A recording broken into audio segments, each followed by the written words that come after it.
अस्सलाम वालेकुम। आज मैं आपके साथ कलेजी की बिल्कुल नई रेसिपी शेयर करने वाली हूँ। इस तरीके से बनाएंगे तो कलेजी एकदम नरम और इतनी मज़ेदार बनेगी कि जो कलेजी नहीं खाते वो भी खाना शुरू कर देंगे। कलेजी में से ज़रा सी भी स्मेल नहीं आएगी और आपको ऐसे फ़ील होगा जैसे आप मटन खा रहे हो। तो आइए व्यूअर्स, देखते हैं हमने कलेजी किस तरह से बनाएंगे। बिस्मिल्लाहिर्रहमानिर्रहीम। बकरे की 2 कलेजियाँ ली हैं मैंने और इसको इस शेप में, इस साइज़ में कट कर लिया है और साथ में इसके 2 दिल भी हैं, उनको भी मैंने साथ में ही ऐड कर दिया।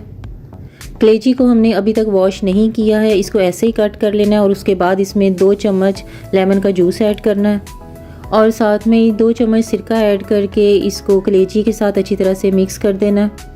यहाँ पे हम लेमन और सिरका में से एक चीज़ भी ऐड कर सकते हैं, लेकिन अगर दोनों ऐड करेंगे तो इससे कलेजी ज़्यादा सॉफ्ट बनेगी। सिरके और नींबू के जूस को कलेजी के साथ अच्छी तरह से मिक्स करके इसको 1 घंटे के लिए मैरिनेट होने के लिए रख देंगे। 1 घंटे के बाद जब कलेजी को वॉश करेंगे तो उसका कलर कुछ इस तरह से होगा, इसका सारा ब्लड निकल चुका होगा और इसका कलर बहुत लाइट सा हो जाएगा।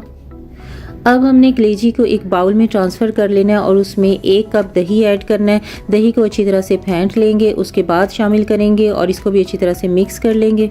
ये वाला स्टेप करने से जो कलेजी की रही सही स्मेल है वो भी ख़त्म हो जाएगी और इसकी सॉफ्टनेस में भी इजाफा हो जाएगा। अब कलेजी को पकाना शुरू करते हैं और 10 मिनट से भी कम टाइम में ये कलेजी बन जाएगी। आधा कप कुकिंग ऑयल लेंगे और उसमें 2 मीडियम साइज़ के प्याज छोटे छोटे से काट के ऐड कर देंगे। प्याज को बस हल्का सा चलाएंगे और साथ में इसमें 2 दालचीनी की स्टिक, आधा चम्मच लौंगे, 1 चम्मच ज़ीरा और 2 बड़ी इलायची और 3 छोटी इलायची। इलायची को थोड़ा थोड़ा सा खोल लेंगे साइडों से और उसके बाद इसमें शामिल कर देंगे और थोड़ा सा इसको पका लेंगे। प्याज और खड़े मसाले जब हल्के से ब्राउन हो जाएंगे तो फिर हम इसमें 3 चम्मच लहसुन और अदरक का पेस्ट ऐड कर देंगे और इसको भी 2 मिनट तक भूनेंगे तेज़ आंच पे। नए आने वालों से एक रिक्वेस्ट है कि प्लीज़ चैनल को सब्सक्राइब कर लीजिएगा। लहसुन और अदरक का कच्चापन ख़त्म करने के बाद इसमें 2 चम्मच सूखा हुआ धनिया का पाउडर ऐड करेंगे और 1 चम्मच ज़ीरा का पाउडर, 1 छोटा चम्मच लाल मिर्चें और आधा चम्मच काली मिर्चों का पाउडर और आधा चम्मच ही कश्मीरी लाल मिर्च ऐड करेंगे और 1 चम्मच हल्दी ऐड करेंगे। कश्मीरी लाल मिर्चें अगर आपके पास नहीं हैं तो आप 1 चुटकी से भी कम रेड फूड कलर ऐड कर दीजिएगा।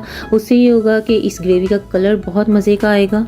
मसालों को तेज़ आंच पर 1 मिनट तक भूनने के बाद हम इसमें टमाटर और ग्रीन मिर्चों का पेस्ट ऐड कर देंगे। 4 मीडियम साइज़ के टमाटर और 5 से 6 सब्ज़ मिर्चों का पेस्ट बना लेंगे ग्राइंडर में और फिर वो ऐड करेंगे। इससे ये होगा कि ग्रेवी हमारी बड़ी स्मूथ सी बनेगी और दानेदार ग्रेवी बनेगी।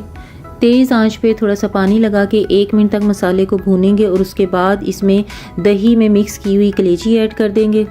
कलेजी और दही को मसाले के साथ मिक्स करेंगे और फिर इसको कवर करके 5 मिनट के लिए पकाएंगे और फ्लेम को हम तेज़ ही रखेंगे ताकि पकते टाइम जो दही अपना पानी छोड़ेगा वो भी साथ में ही ड्राई हो जाए।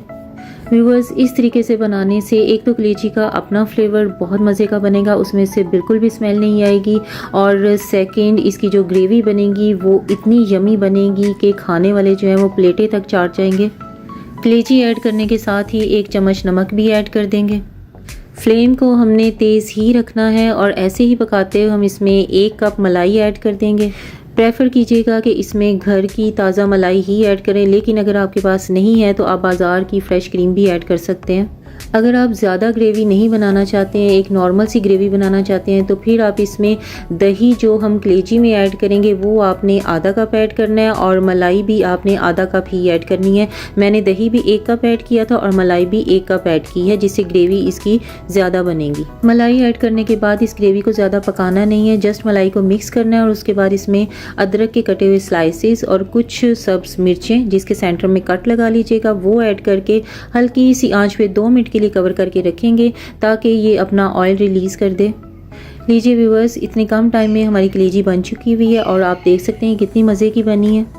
आप भी इस तरीके से कलेजी लाजमी बनाइएगा, बहुत यमी बनती है, इतनी टेस्टी बनती है कि जो कलेजी नहीं खाते थे वो भी ये वाली कलेजी खा लेते हैं और इवन इतनी ज़्यादा खा लेते हैं कि उसके लिए रोटियाँ भी कम पड़ जाती हैं। इस तरीके से बनाने से कलेजी में से बिल्कुल भी स्मेल नहीं आती और ये बहुत ज़्यादा सॉफ्ट बनती है। अगर आपको ये मेरी रेसिपी अच्छी लगी हो तो प्लीज़ वीडियो को लाइक कर दीजिएगा और चैनल को सब्सक्राइब कर दीजिएगा। मैं आपसे मिलूँगी नेक्स्ट वीडियो में, तब तक के लिए अल्लाह हाफिज़।